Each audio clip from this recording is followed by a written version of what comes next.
ወዶችዬ የምወዳችሁ እንዴት አላችሁልኝ? ዛሬ በምስጋና ነው የምጀምረው። ሁሉ ጊዜ የትኛውንም አይነት ቻናል ስከፍት ሄዳችሁ ሰብስክራይብ አድርጉልኝ፣ ቪዲዮቼን ላይክ አድርጉልኝ ስላችሁ እሺ ብላችሁ የምታደርጉልኝ ሰዎች እንዳለ ፈጣሪ ያክብርልኝ ማለት ፈልጋለሁ። ለዛሬ የሚዘንላችሁ የመጣነው ፊልም በጣም ቆንጆ ነው። እንደምትወዱት እርግጠኛ ስለሆንኩኝ ላይክ እና ሰብስክራይብ ማድረግ እንዳይረሳ። ይበልጥኛል ለማበረታታት ደግሞ ቪዲዮቻችንን በቪፒኤን ማየት ብቻ ነው። ወደ ቪዲዮ ፊልማችን ሲጀምር ዌን ሄንግ የተባለችን ሴት ያሳየናል። ስለ ህይወቷ እየተረከች ነበረ።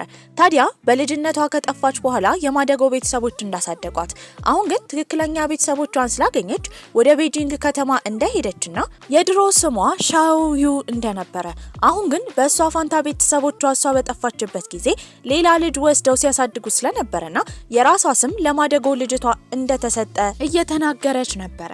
ታዲያ ሄንግም አሁን ትክክለኛ ቤተሰቦቿን ስላገኘች ህይወቷ የሚቀየር መስሏት ነበረ። ወዲያው ግን እውነተኛው ዓለም ወደሷ መጣ። በማደጎ የተወሰደችው ው የተባለችው ሴት ወዲያው ድራማ መፍጠር ጀመረች።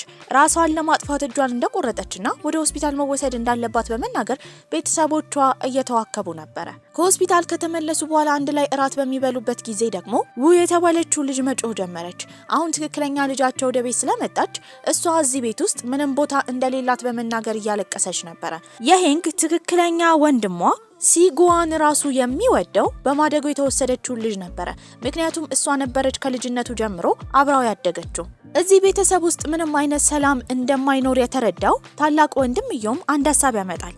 ጓደኛው ጎረቤት እንዳለ ስሙም ያንሺ እንደሆነ፣ ታዲያ የሚኖረው ብቻውን እንደነበረ፣ አሁን ግን ወደ ውጭ ሀገር ስለሄደ ተመልሶ እስኪመጣ ድረስ እዛ ቤት ለትንሽ ጊዜ ሄንግ መቆየት እንዳለባት ነበረ። አባትየው በዚህ ነገር አልተስማማም። ምክንያቱም ሁለቱም እንደ ልጆቹ ነበሩ። ማንንም መለያየት አይፈልግም ነበረ። ነገር ግን በዚህ ነገር ውስጥ ው በጣም እየተናደደችና ስሜታዊ እየሆነች ስለሆነ እሷ እንዳትጎዳ ለማሰብ ሄንግን ይዞ ወንድምየው ወደ ጎረቤትየው ቤት ነበር የወሰዳት። ለሷም ጓደኛው እንደሆነና ምንም እንዳትጨነቅ ብቻዋን እዚህ እንደምትኖር ነበር የተነገራት። ሀገር ሰላም ብላ ለሊት በተኛችበት ጊዜ ግን ኮቴ ትሰማለች። በዚህ ምቅ አንስታ ለመማታት ተዘጋጅታ ነበረ። ጭንቅላቱን ከመታችሁ በኋላ የተረዳችው ግን የዛ ቤት ባለቤት የሆነው ያንሺ እንደሆነ ነበረ። በዚህም ይቅርታ ከጠየቀች በኋላ የምትሄድበት የትም ቤት ስለሌላት ለትንሽ ጊዜ እዚህ መቆየት እንደምትፈልግ ነበር የነገረችው። ታዲያ እሱም ይስማማል። ነገር ግን እላይ መውጣት እንደማትችል፣ እላይ የጨለማ ክፍል እንዳለና መቼም ቢሆን እዛ እንዳትገባ፣ መቆየት ከፈለገች ደግሞ ታችኛው ክፍል መቆየት እንደምትችል ነበር የነገራት። በዚህም ተስማምታ አመስግናው ትሄዳለች። በቀጣይ ቀንም ትምህርት ቤት ትሄዳለች። ታዲያ ግን ክፍል ውስጥ በነበረችበት ጊዜ ያንሺ ወደ ውስጥ ይመጣል። የበፊት የነበረውን አመት በደንብ ስላልተማረ ደግሞ እንዳጋጣሚ ሆኖ እሷ ክፍል ነበረ የደረሰው። ትምህርት ቤት ውስጥ እሱ በጣም ቆንጆ ስለሆነ ሴቶች በጣም ያደንቁት ነበረ። አሁን ግን እንዴት እንደሆነ በማያውቀው ሁኔታ ትኩረቱን የሳበችው ሄንግ ነበረች። የረፍት ሰዓት በነበረበት ጊዜ ተማሪዎች የሚወረውሩትን ኳስ በደግነት እያነሳች እየለቀመች ነበረ። ይሄንን ያየው ያንሺ ፎቶ ያነሳታል። የወደደውም ደግነቷን ነበረ። ከትንሽ ቆይታ በኋላ ግን በማደጎ የተወሰደችው እህቷ ው የሷ ጓደኞች ወደ ሄንግ ይመጣሉ። በዚህም ው የተናገረችው ነገር ሄንግ እንዳገለለቻት፣ ቤት ውስጥ እያስቸገረቻት እንደሆነና ቤተሰቦቿ ልትነጥቃት እንደመጣች ነበረ። በዚህም ጓደኞቿ ለመበቀል ነበር የመጡት። እዛም ይቀጠቅጧት ጀመረ። ያኔ ያንሺም ያድናታል። ወደ ቤት በሚሄዱበትም ጊዜ ኋላና ፊት ሆነው ሳይነጋገሩ ነበር የሄዱት። አብረው የኖሩ ቀናቶች እያለፉ ነው። ቀስ በቀስ ግን እየተቀራረቡ ነበረ። አንድ ቀን ላይ ቁጭ ብላ የቤት ስራ እየሰራች እያለ ፎቶ ያያል። ከዚህ በፊት በጠፋችበት ጊዜ በማደጎ ወስደው ያሳደጓት ቤተሰቦችን ነበር። ታዲያ እነሱንም እንደምትወዳቸው ይጠይቃታል። እሷም በድንጋጤ ወዲያው ፎቶውን ትሸፍነዋለች። መናገር እንዳልፈለገች በመረዳትም ሊሄድ ሲል ግን እንደናፈቋትና እነሱ በጣም እንደሚንከባከቧት እንደ ወላጅ ቤተሰቦቿ እንዳልሆኑ እየተናገረች ነበረ። ታዲያ እሱም መድኃኒት ውጦ ለመተኛት በዘጋጀበት ጊዜ ጊዜውን በመተኛት እንዳያጠፋ፣ ክፍል ውስጥ ራሱ እንደዛ እንደሚያደርግና ትምህርቱ ላይ ትኩረት ማድረግ እንዳለበት ነበር የመከረችው። በጣም የሚወደው የጨለማ ክፍሉ ፎቶ ማንሳት ስለሚወድ ፎቶዎችን የሚያዘጋጅበት የጨለማ ክፍል ነበረ። እዛ በነበረበት ጊዜ ግን የሾርባ ሽታ ይሸቷል። ምግቡ በጣም እንደሚጣፍጥ ያስታውቅ ነበረ። ወደ ታች በወረደበት ጊዜ እሷ ሾርባ እየሰራች ነው። በዚህም ሲቀምሰው በጣም ቆንጆ ነበረ። እንደዚህ አይነት ጎበዝ ባለሙያ እንደሆነች እንዳላወቀ ሲነግራትም እሷ የማደጎ ቤቷ በነበረችበት ጊዜ ለታናሽ ወንድሟ ቤተሰቦቿ ባልነበሩበት ጊዜ ስትሰራ እንደነበረና መስራት እንደምትወድ ትነግረዋለች። ታዲያ በማደጎ የተወሰደችው ው ደግሞ በጣም እየቀበጠች ነበረ። ካልተገቡ ወንዶች ጋር ፑል እየተጫወተች እያለ ወንድሟ ይመጣል። ታዲያ እሱም ወደ ቤት እንድትሄድ እየነገራት ነበረ። እሷ ግን ወንድሟ የሚላትን ነገር መስማት አልፈለገችም። አሁን አዲስ እህት ወደ ቤት ስለመጣችለት ከዚህ በኋላ ስለሷ እንደማይጨነቅና እንደፈለገች መሆን እንደምትችል እየተናገረች ነው። እዛ የነበረው አንድ ወንድም ውን መላክ አልፈለገም ነበር።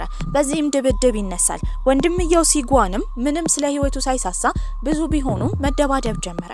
ነገር ግን እሱን ለማዳን በሰዓቱ የደረሱት ሄንግና ያንሺ ነበሩ። በዚህም ሄንግ የእሳት ማጥፊያውን እላያቸው ላይ በመንፋት ወንዶቹ ከዛ ቦታ እንዲሄዱ ማድረግ ችላ ነበር።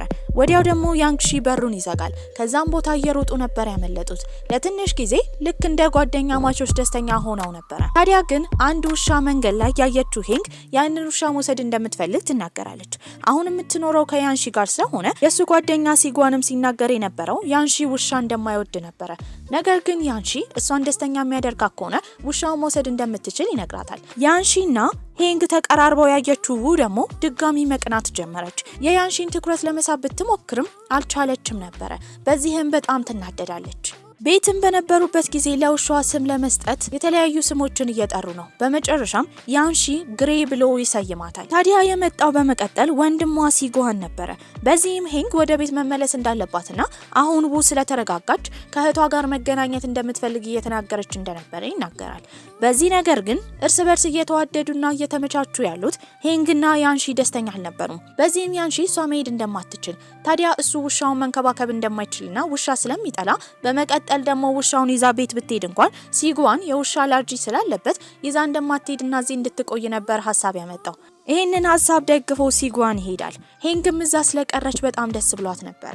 በቀጣይ ቀን አትክልቶችን እየተከለች ነው በጣም ስለምትወድ። ታዲያ እነሱ ደግሞ የፀሐይ ጨረር ስለሚያስፈልጋቸው እዚህ ክፍል ባለችበት ጊዜ ደግሞ ለትንሽ ሰዓት ብቻ በመስኮቱ ፀሐይ ስለሚገባ እንዴት መንከባከብ እንዳለባት ግራ እንደገባት እየነገረችው ነበር።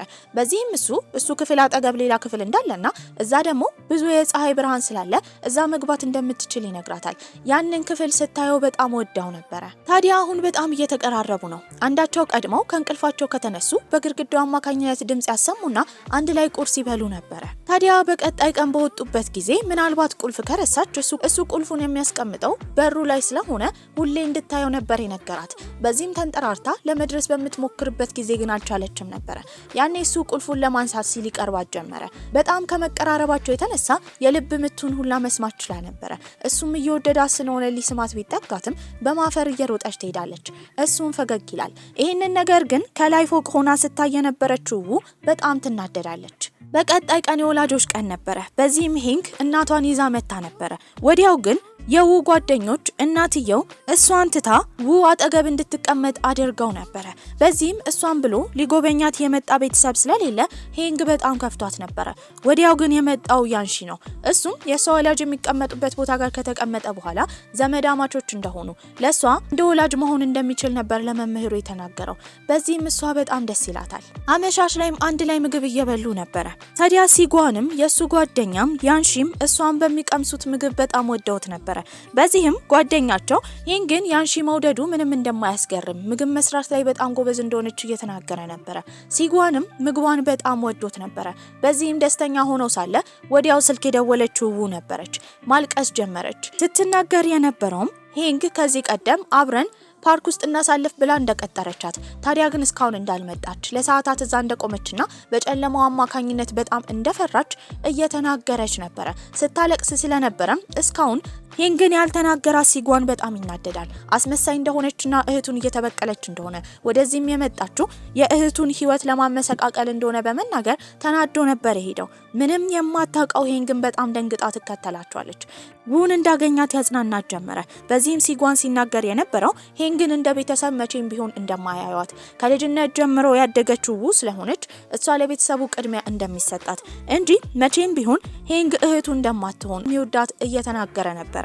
ይህንን ደግሞ ሄንግ እየሰማች ነው። ስትሰማም እያለቀሰች ነበር። አብሯት የነበረው ያንሺ ከዚህ በላይ እንዳትሰማ ብሎ ጆሮዋን ይሸፍንላታል። ቤትም ከገባች በኋላ በጣም ከፍቷት ነበር። ልብሷንም ማስተካከል ጀመረች። ከዚህ በላይ እዚህ መቆየት እንደማትፈልግና በማደጎ የወሰዷትን ቤተሰቦቿን ማግኘት እንደምትፈልግ ነበር የተናገረችው። እሱም የትም እንዳትሄድ ይሄ ቤት ከዚህ በኋላ እሱ ብቻ እንዳልሆነ የሷም እንደሆነ ታዲያ ለሷ ሲል የፈለገችውን ነገር እንደሚያደርግ ነበር ቃል የገባላት። በዚህም ፊቷ ላይ ፈገግታ ይታይ ነበር። በቀጣይ ቀንም የማደጎ ቤተሰቦቿን ለማየት ወደ ገጠራማው ከተማ ነበር የሄደችው። እነሱም ሲያዩት ፊቷ ላይ ሀዘን ስላለ ደንግጠው ነበር። ለምን ብቻዋን እንደመጣችም ስትጠየቅ ያኔ ያንሺ ይመጣል። የወንድሟ ጓደኛ ስለሆነ ወንድምየው ስላልተመቸው እሷን ለመደገፍ እንደመጣ ይናገራል። አንድ ላይም ሆነው ምግብ በሚመገቡበት ጊዜ ያንሺ የሷን ምግብ በጣም እንደሚወደው ሁሉ ጊዜ ቤት ውስጥ እንደምትሰራ ይናገራል። ይሄንን የሰማችው በማደጎ ያሳደገቻት እናትም ለምን ሁሌ ምግብ እንደምትሰራ ጥናቷ ላይ እንደምታተኩር ትጠይቃታለች። እሷም ቤተሰቦቿ በጣም እንደሚንከባከባት በጣም እንደሚወዷት አልፎ አልፎ ምግብ እንደምትሰራ እንጂ ብዙውን ጊዜ እንደምታጠና እየተናገረች ነበር። በማደጎ የወሰዳትም አባቷ ትኩረት ማድረግ ያለባት ትምህርቷ ላይ እንደሆነ ታዲያ ለትክክለኛ ወላጆቿ የሰጧት ዶክተር መሆን ስለምትፈልግ እነሱ ደግሞ የሜዲካል ትምህርት የማስተማር አቅም ስለሌላቸው እንደሆነና የወደፊት አላማዋን እንዳትረሳ አባትየው የመከራት ነበር። ያኔ ከዓይኗ እንባ ይፈስ ጀመረ። ወላጆቿ እንደማይወዷት ለነሱ መናገር እንኳን አልቻለችም ነበር። የሷን ቤተሰቦች እሷን በመላካቸው አይናቸው ላይ ሀዘን ይታይ ጀመረ። ይህንን ያየው ያንሺን በጣም ያዝናል። ወደ ቤጂንግም ከተመለሱ በኋላ ነገሮች የተረጋጉ ይመስላል። ታዲያ ሄንግ ያኔ ፓርክ ውስጥ እንገናኝ ብላውን እንዳልቀጠረቻት እውነቱ ስለታወቀ ወንድምየው ሲጓን ራሱ ይቅርታ ጠይቋት ነበር። ውም አሁን እየተረጋጋች ነው። በዚህም ጊዜያቶች እያለፉ ነበር። አመታቶችም ያልፋሉ። አሁን 2012 ዓመተ ምህረት ነበር። ሄንግ አሁንም ከያንግሺ ጋር ነበር የምትኖረው። የልደቷ ቀን ላይም የአንገት ሐብል ይሰጣታል። የአንገት ሐብሉ ላይ የቤት ቁጥራቸው ነበር የተጻፈው። ታዲያ እሷም ዶክተር ሆና ስትጨርስ ደግሞ የምርቃት ቀኗ ላይ እንደሚገኝ ያኔም ፒንክ የሆነ በረዶ ከሰማይ እንደሚያዘንብላት ነበር የነገራት። ይሄ ግን መቼም የማይሆን ነገር እንደሆነ ትነግሯለች። እሱ ግን ለሷ ብሎ ምንም አይነት ነገር እንደሚያደርግ ነበር የነገራት። አንድ ቀን ላይም ጓደኛሞች ተሰብስበው ጊዜ እያሳለፉ ነበር። ታዲያ ወደፊት ምን ማድረግ እንደሚፈልጉ ሁሉም ይጠየቃሉ። ሄንግም የተናገረችው ዶክተር መሆን እንደምትፈልግ ነበር። ያንሺ ሲጠየቅ ግን ሄንግ የምትፈልገውን ነገር እንዳለ መሆን እንደሚፈልግና እሷ በሄደችበት መንገድ እንዳለ እንደሚጓዝ ነበር የተናገረው። ለጓደኞቹ ይሄን ሲናገር ምንም አላፈረም ነበር። የሰማችው ሄንግ ግን መሽኮርመም ጀመረች። ሲኒማን ፊልም ለማየት በገቡበት ጊዜ እጇን ይዟት ነበር። በቀጣይ ቀን ወደ ባህር ዳርቻውን ከሄዱ በኋላ መዝናናት ጀመሩ። ፀሐይ እየጠለቀች ነበር። ይህንን ውብ አካባቢ በመጠቀምም ያንግሺ ስሜቱን ለመናገር ተዘጋጅቶ ነበር። በዚህም በጣም እንደሚወዳት ለሷ ሲል ምንም አይነት ነገር እንደሚያደርግና ሁሉንም ነገር ለሷ ሲል ለመተው እንደተዘጋጀ እየነገራት ነበር። እንደሚወዳት ስትረዳም ደስ ብሏት ነበር። በዚህም ይስማታል። ከዛ ጊዜ በኋላ ፍቅረኛሞች የመሆኛ ጊዜያቸው ሀብሎ ጀመረ። በዚህም ደስተኛ ነበሩ። ቤት እያሉም ስልክ ይደወላል። በዚህም እየተሯሯጡ ቀድሞ ለማንሳት በተዘጋጁበት ጊዜ ስልኩን ያነሳው ያንግሺ ነበር። ስልኩንም ካነሳው በኋላ ግን በጣም ደንግጦ ነበር። ትኬት እንዲያዘጋጁለትና ወደዛ ከተማ እንደሚመጣ ነበር የተናገረው። ስልኩን ከዘጋ በኋላ ምን እንደተፈጠረ ስትጠይቀውም ተመልሶ እንደሚመጣ ለትንሽ ጊዜ ብቻ እዚህ ቤት እንድትጠብቀው ነበር የነገራት። እሷም ተስማማለች። ከሄደ በኋላ ግን ትልቅ የብቸኝነት ስሜት ህይወቷን ተቆጣጥሮት ነበር። በዚህም ቀናት ያልፋሉ። እየቆየም ሳምንታት ከዛም ወራት ያልፉ ነበር። በዚህ መሃል ግን በጣም እየተጨነቀች ነው። በተደጋጋሚ ለሱና ለጓደኞቹ ስልክ ለመደወል ብትሞክርም በስልክ እንኳን ድምጹን ለመስማት አልቻለችም ነበር። ታዲያ ግን በመጨረሻ የወሰነችው ወደ ውጭ ሀገር ሄዳ እሱን ለመፈለግ ነበር። ምክንያቱም ለረጅም አመታት መቼም ቢሆን አልተውሽም ብሎ ቃል ሲገባላት የነበረው ልጅ እንደዚህ በድንገት የጠፋው የሆነ ነገር ደርሶበት ይሆናል ብላ ነበር ያሰበችው። ነገር ግን ይሄንን እንድታረግ ሲጓን አልፈቀደላትም ነበር። ምንም እምቢ ብትልም አቅፎ ላያረጋጋት ጀመር። እንደዛ ከወሰነችም ቀናቶች ያልፋሉ። አሁንም ስልክ እስኪደወልላት ለመጠበቅ ስልኳ አጠገብ ቁጭ ብላ በጣም አዝና ነበር። ለረጅም ጊዜ መስማት የፈለገችውን ድምጽ እንድትሰማ ግን ስልኩ ይጮህ ጀመረ። ስሙንም ስታነበው ያንሺ ነበር። በዚህም ስልኩን ታነሳዋለች። ስታነሳው ግን እንደ ድሮ ሳቂታው እሷን የሚወዳት ልጅ አልነበረ የሚያወራው። በጣም ተኮሳትሮ ነበር። በዚህም ህይወቷን እንድትኖርና ተመልሶ ወደ ቻይና እንደማይመጣ ነበር የነገራት። በዚህም ስቅስቅ ብላ ማልቀስ ጀመረች። እስከዛሬ ወድሻለሁ ብሎ ቃል ሲገባላት የነበረው ሁላ ውሸት ነበር የመሰላት። ጊዜ ወደ አሳለፉበት ለመጀመሪያ ጊዜ ስሜቱን ወደ ገለጸበት ባህር ዳርቻን በመሄድ በተደጋጋሚ ስሙን ትጠራ ጀመረ። ያ ባህር ድምጿን ይዞ የምትወደው ያንሺ ጋር ሁላ የሚያደርስላት መስሏት ነበር። ፎቶውንም በልቧ ይዛው ነበር። ነገር ግን የማያልፍ ነገር የለምና ጊዜያቶች ያልፉ ጀመረ። በዚህም የሜዲሲን ትምህርት ለመማርም ወደ ኮሌጅ ትገባለች። እዛ ኮሌጅ ብትገባም ግን ጓደኞቿ ደስተኛ ሲሆኑ ሲሆኑ ሲጠጡ ሲጫወቱ እሷ አንድ ቀን ደስተኛ ሆና አታውቅም ነበር። የትም ብትሄድ የሱ ፊት ነበረ የሚታያት። ታዲያ የምረቃ ቀኗም ደረሰ። ነገር ግን አሁንም በሙሉ ተስፋ ስትጠብቀው ነበረ። የመመረቂያ አዳራሽ ውስጥ ያለች በተደጋጋሚ ይኖራል ብላ ወንበሮቹን እየቃኘች ነበረ። ነገር ግን የለም። ከዛም ወታ ደረጃው ጋር ቁጭ ትላለች። እስካሁን የነበረው ነገር እንዳለ ህልም ነበረ የሚመስለው። ያንሺ የሚባል ሰው በህይወቷ የሌለ ያህል ተሰምቷት ነበረ። ከትንሽ ቆይታ በኋላ ግን ከላይ ፒንክ የሆኑ በረዶች ይዘንቡ ጀመረ። እሱ እንደሆነ እርግጠኛ ነበረች። ደረጃውን እንዴት እንደወጣችሁ ላታቅም። እየሮጠች በሄደችበት ጊዜ ቴራሱ ላይ የነበሩት ፊልም ሰሪዎች ነበሩ። ታዲያ ያንሺ ልታገኘው አልቻለችም። በዚህም ወደ ታች ትወርዳለች። ይሄ ሁሉ አመት የተሰቃየችው ነገር ከኋላ ወደፊት ይመጣባት ጀመረ።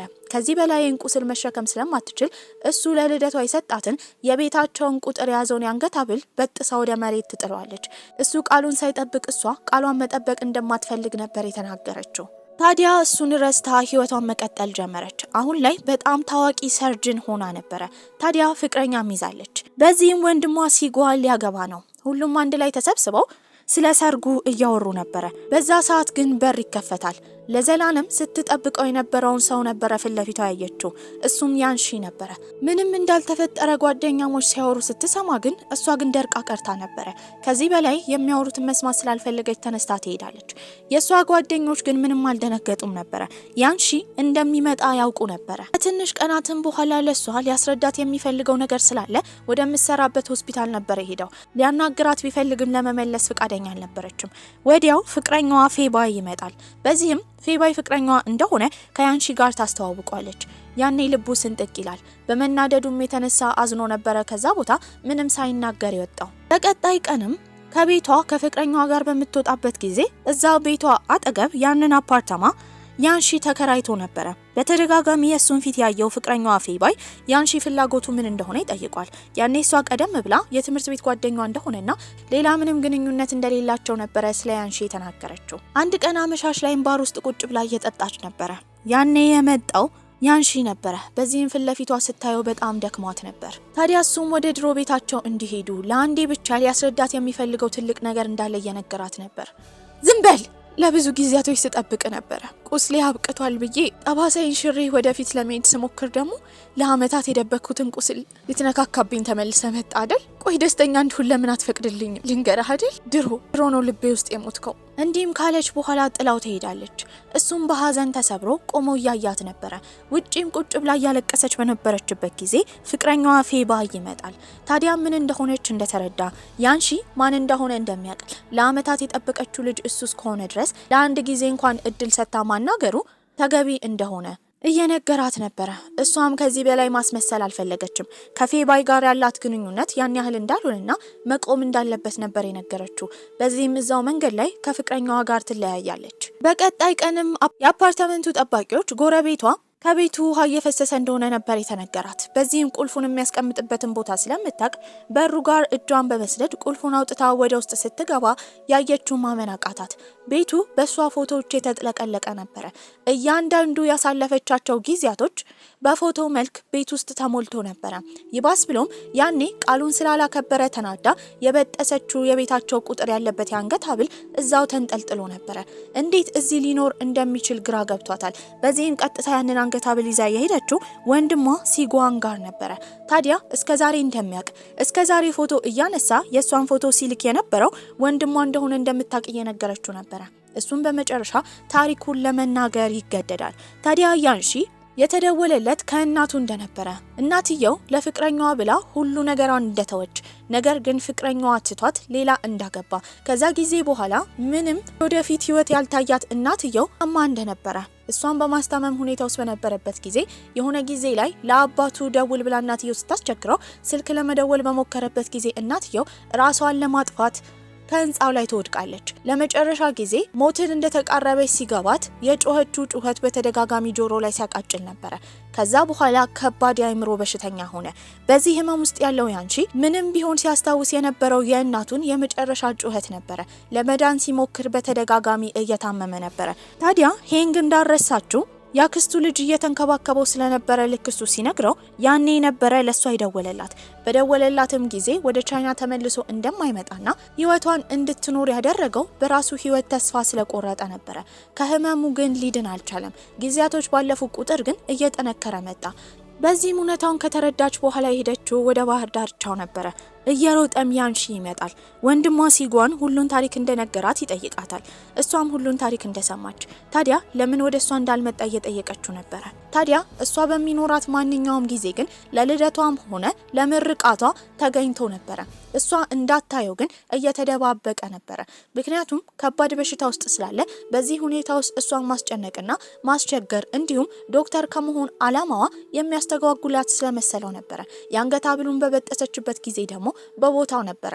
እሱ ራሱ ነበር ያነሳው። ከባድ ህመም ውስጥ እንደሆነች ቢያውቅም እሷን ለመጋፈጥ ግን ያኔ ዝግጁ አልነበረም። እሱም መልሶ የነገራት ነገር ዶክተር ለመሆን በጣም ብዙ እንደለፋች፣ ታዲያ የሚገባት ወንድ ህይወቱን ያስተካከለ እንደሆነና በእናቱ ሞት አማካኝነት ወደ ኋላ የቀረ ወንድ እንደማያስፈልጋት እየነገራት ነበረ። ትሰማኛለህ? በዚህ ዓለም ላይ ብቻዬን በሆን እንኳን አንተ ካለህልኝ በቂ ነበረ። ታዲያ እሱ ምንም ማለት ስላልቻለ ያቅፋታል። ቀናቶችም እያለፉ ነው። ሁሉም እንደ ቤተሰብ ተሰብስበው የወንድምየው ሰርግ እንዴት እንደሚሆን እያወሩ ነበረ። ታዲያ ራሱ የምትወደውን ወንድ እንዳገኘችና እሷን በቅርቡ ማግባቷ እንደማይቀር እያወራች ነበረ። በዛ ሰዓት ያንሺ ምግብ ለማምጣት ይነሳል። ወዲያው ግን እዛው ነበር የወደቀው። ተደናግጠውን በጣም ወደ ሆስፒታል ይወሰዳል። ከዚህም የተረዱት ከባድ ካንሰር እንዳለበት ነበረ። ታዲያ እሱም ካንሰር እንዳለበት አውቆ ነበረ የመጨረሻ የህይወት ጊዜያቶቹን ከሂንግ ጋር ለማሳለፍ ወደ ቻይና የተመለሰው። ለመጀመሪያ ጊዜ ካንሰር እንዳለበት ባወቀበት ጊዜ ለመታከምና ድኖ ሂንግ ጋር ለመምጣት ቢወስንም እጣፋንታ ግን ያንን እድል ልሰጠው አልፈቀደችም ነበረ። የሱ ካንሰር ጭራሽ የማይድን ነበር። ሆስፒታል ውስጥ በምታይበት ጊዜ ግን እሱን በጣም አዝና ስትጠጋው እንዳታለቅስና ደስተኛ እንድትሆን በመናገር ያቅፋታል።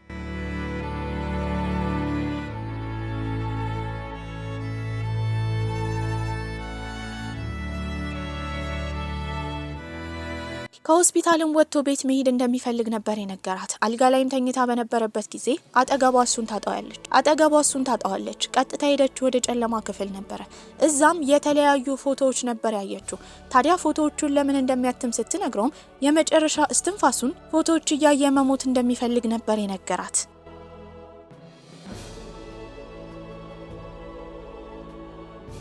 የሲጓን ሚስትም ሙሽራ ቀሚስ እየለካች ነበረ።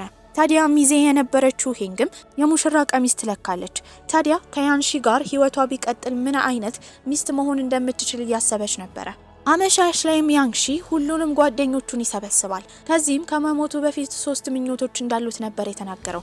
የመጀመሪያ ምኞቱ ያለውን ንብረቱን ሁሉን ነገር ማስተላለፍ የሚፈልገው ለሂንግ እንደሆነ፣ በሚኖራት የቀሪ ህይወቷ ስለ ገንዘብ ሳትጨነቅ እንድትኖር እንደሚፈልግ። ሁለተኛው ደግሞ እሷ ሁል ጊዜ ልደቷን ስታከብር የብቸኝነት ስሜት ስለሚሰማት ሁሌ ጓደኞቹ የእሷን ልደት ለማክበር ቃል እንዲገቡለት።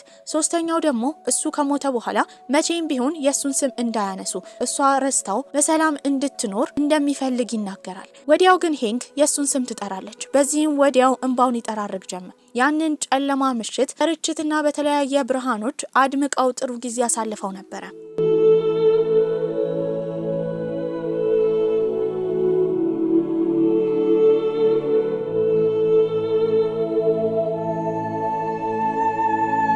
በቀጣይ ቀን የሲጓን ሰርግም ይደርሳል። ታዲያ ሙሽራውና ሚዜዎቹ ሙሽሪት እስክትወጣ እየጠበቁ ነበረ።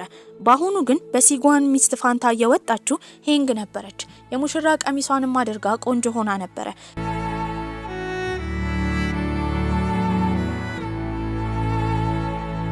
ይህንን ያየው ያንሺ በጣም ይደነግጣል። ትሰማኛለህ አይደል? ካንተ ጋር ያለኝ የመጨረሻ ጊዜያቶችን ራሱ ሚስት ሆኜ ነው ማሳለፍ የምፈልገው። ላደረገችለት ነገር እንዳለ ያመሰግናት ጀመረ።